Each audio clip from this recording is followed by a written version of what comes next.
Hello, everyone. Instagram in the morning session with Aleeza Ben Shalom. I'm so excited to have Aleeza to talk about the most important thing, which is how can we get engaged this year? How can we get engaged this year? What does that mean? What are we talking about? What can we do to actually make sure, well, we can't make sure because we're not in charge, but we can do the best that we can to be in the right space internally to be able to get engaged, right? Because there's certain things we have to be able to do so that we can actually receive the most amazing blessing, which is marriage, and to do it in a way that makes us feel, she just joined, hi Aleeza, to feel worthy of a phenomenal marriage. So I'm going to we'll talk about it. We will schmooze about it. Please put your questions in the chat. And we're really looking forward to hearing what you have to say as well, what some of the challenges are, the problems. Hey, there she is. Hello. The power button. Okay, so it's so funny. I have that dress and I love it. And I'm also wearing a Mika Fashions dress. It's my favorite. It's my absolute favorite. I love it. All right. I'm like, can I wear it every day? I know. I just wore it the other day. It's so good. Yeah, it's great, guys. How do you say it? It's Makimi. What is it, Makimi? Mika Fashions. Mika Fashion. Yeah, Mika Fashion. Check it out, everyone. Amazing. Free plug. There we go. Yeah. Awesome. Okay, so I'm so happy that you're here and we're talking about such an important topic, which is how to get engaged this year. We're in the beginning of the new year. Yeah. I was going to pull up, I have notes. It's like there's so much to talk about. There's so much to talk about, and we are talking about the fact, I just want to acknowledge that this time of the year, as everyone knows, right, is, yes, whilst on one level people are like, oh, I'm spending so many hours in synagogue, for those that go, it is a Jewish New Year, and this period right now between Rosh Hashanah, Yom Kippur, is an extremely powerful time to do any kind of shifting. Any changing, any shifting, setting intentions, visions, going in with a new attitude, new energy, new mindset. And I think that's why we want to do it during this week, because everything's switched on. Like there's that kind of like new leaf energy, right? And we want to be able to help people tap into that and access that, because this is the time. This is the time, guys, to make a change, to do something different. Don't wonder next Rosh Hashanah, how many years I need to be doing this. Let's choose to make a change now, and know that you can make a change, and you're not a victim to it. Because I think I was single for many years, for those that don't know, many painful years, which is why I now help singles, because I really understand the journey of it and all the nuances. And you don't feel like you have much choice when you're single. You feel like you're kind of just sitting around waiting for suggestions, or people just, meeting someone. You're powerless. It feels powerless, and you're not powerless. And I think that's the message I would love to help singles take away from today, is that we are not powerless. So what can we do?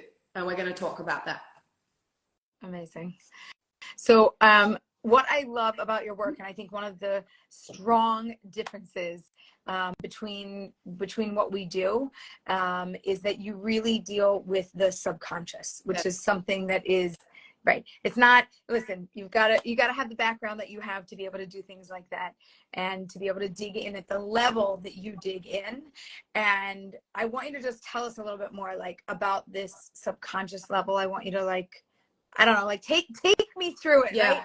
I'm dating, I'm single, I've been dating, I've been doing what I'm supposed to be doing. I followed all the gurus of what everybody said, and I, made sure that I did this and I didn't do that, and I went out with this one and I changed and I went out with that one, and doesn't matter what I do, doesn't matter who I listen to, it's not working.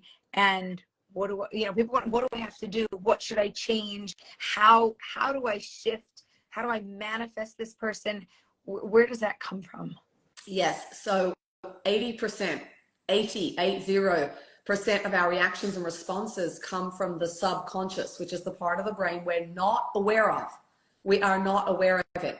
And so that you can't blame yourself. It's not like you're doing something wrong. This is everyone. We all have this. And when you're in marriage, your subconscious plays out in all sorts of other ways and challenges, right? So part of our purpose, if we want to step back a sec and zoom out, Part of our purpose in life is to become more whole and achieve our potential. Most people can agree with that.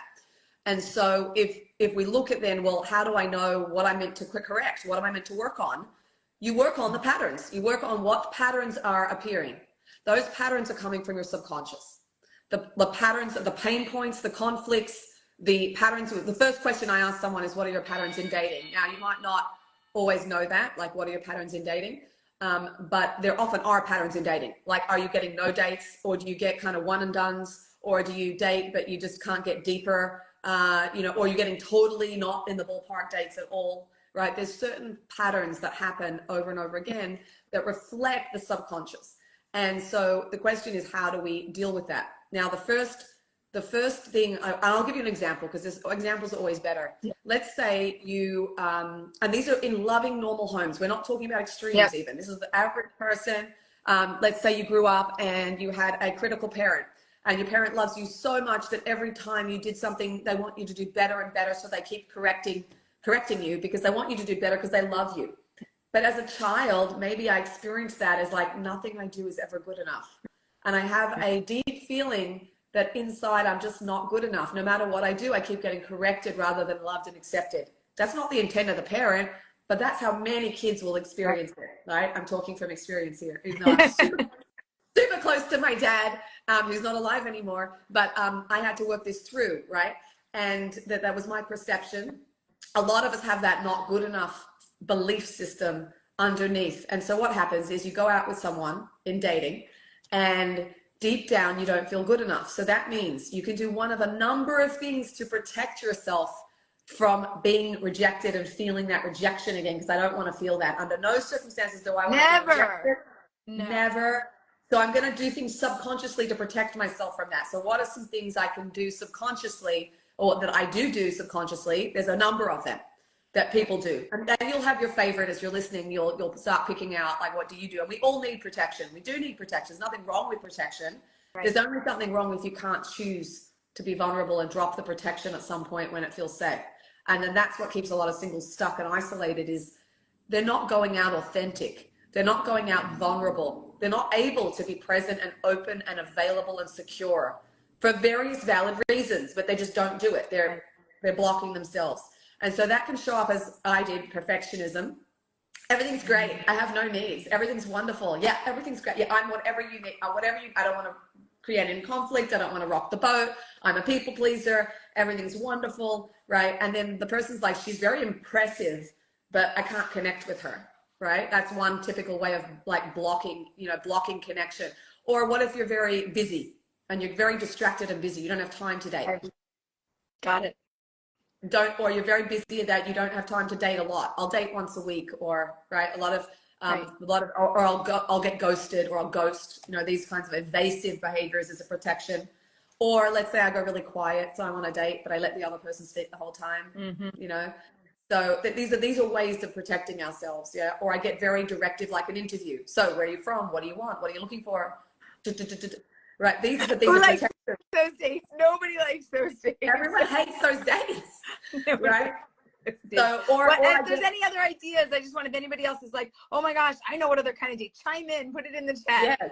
Yes. We want to know what you guys think. What do you do to protect yourself if you don't want to show up, on a date emotionally, to be there? And another one would be no, wait, not you, your friend. Your friend that you've heard of, or too picky. No one's ever good enough for you can also be a defense against not wanting to be rejected. And so we all do this stuff. It's normal, and it's not a problem. That's why I say date ones are a wash. Forget about date one, because everyone's in the defense. You've got to give it some time, like you say, date until you hate them, to drop that defense.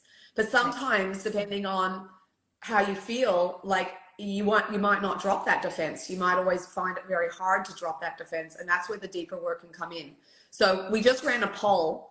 And even before you get into all this work, I felt it was really important to acknowledge what the poll came back as on our Instagram. Over 40% of people said that the thing that gets in the way the most with their dating is they don't believe it will happen. And that just killed me. That killed me, because that's something totally in our control. Their own personal belief. Their own personal belief is I've given up. So I've had people come to me and say, Aleeza, I don't know if I'm going to find my person, but you seem pretty sure that I'm going to find my person. So I'm going to just borrow your belief because I don't really see it happening. And I'm like, Bavakasha, it's yours. You can borrow it because if you can't, if you can't carry it on your own, I can share. I can share and you can see that somebody has the belief. And when you see that, you can learn how to mimic it. But I think you teach people how to do that from a deeper level. Yes, where you don't need to rely on someone else. You can actually find it yourself. It's one of the biggest outcomes of the people when I work with them is that they really believe it's going to happen. And there's no reason it shouldn't happen just because it hasn't happened till now. Your past does not have to predict your future. And that it's breaking out of that mindset that's the most important. You know, from a Jewish perspective, we believe in a higher power. So we believe that there's a bigger process going on. We're in the middle of a story where, you know, you're in a chapter of a book in a series of books. How could you possibly know what's about to come? You know, and we're not allowed to keep ourselves locked in to that mentality of despair. So what people say to me in terms of this, like, despair, they're like, it's always been that way. It never works, right? And my answer is, yes, that's dating. Exactly. It never works until that one time that it actually works. I have to tell you, we made Aliyah 2.5 years ago. And for years, I had been telling my kids, we're going to make Aliyah. We're talking about Israel. We're going to move to Israel. Let's go to Israel. And that was all talk, right? And when we said, okay, we're making Aliyah, and they're like, that's nice. We're like, no, we're making Aliyah in like 6 months. And they're like, what? You know, you always said we were, but you never did it. And because you never did it, we didn't believe it was actually going to happen. I said, well, it's never going to happen until it happens. And until then, we talk about it. And dating's the same way. It's never going to happen until it happens. And everything other than you getting married and this being a success is actually a fail. So dating, you're supposed to fail every time. But my brain believes it's never going to happen because I only see a pattern of failure. But it's actually success when it doesn't work out with the right one. But it puts that in our head, and now my subconscious is in this negative belief pattern, and I spin out, and it's very hard. It's so hard to get out of it. It's so hard to get out of it, but it's also, we have to again zoom out and allow the fact that there's a bigger picture going on. I'm in a middle of a story, which is my life, and my timeline. We know nothing. We're puny little people. Like, we know nothing about the bigger picture. You don't even know what's going on for your spouses on your spouse's side.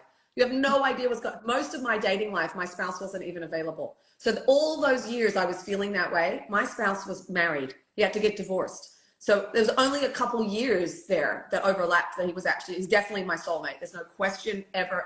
He's my soulmate. And there was no one else I could marry. I absolutely believe that, right? Because I knew immediately with him, not immediately, first date, second date, it felt different. It felt comfortable. It felt like home. And I dated so many guys, and so you don't know, you can't put your timeline onto God, onto a higher power and say, no, I'm not going to get married because it didn't happen in the timeline I wanted it to happen. You have to have that bigger perspective and know that you're single by design, not by punishment.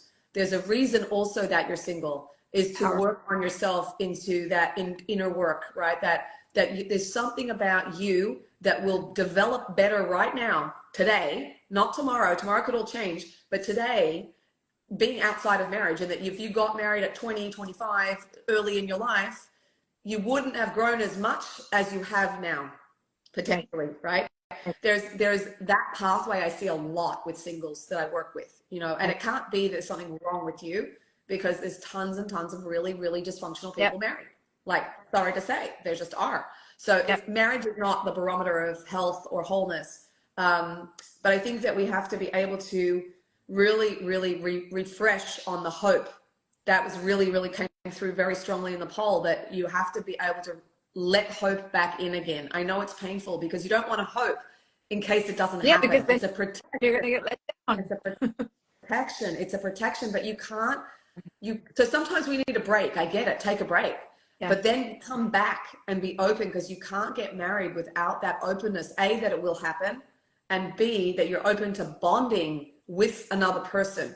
And we are so scared of getting hurt in general that we put up all sorts of protections and walls, and those exist in the subconscious brain.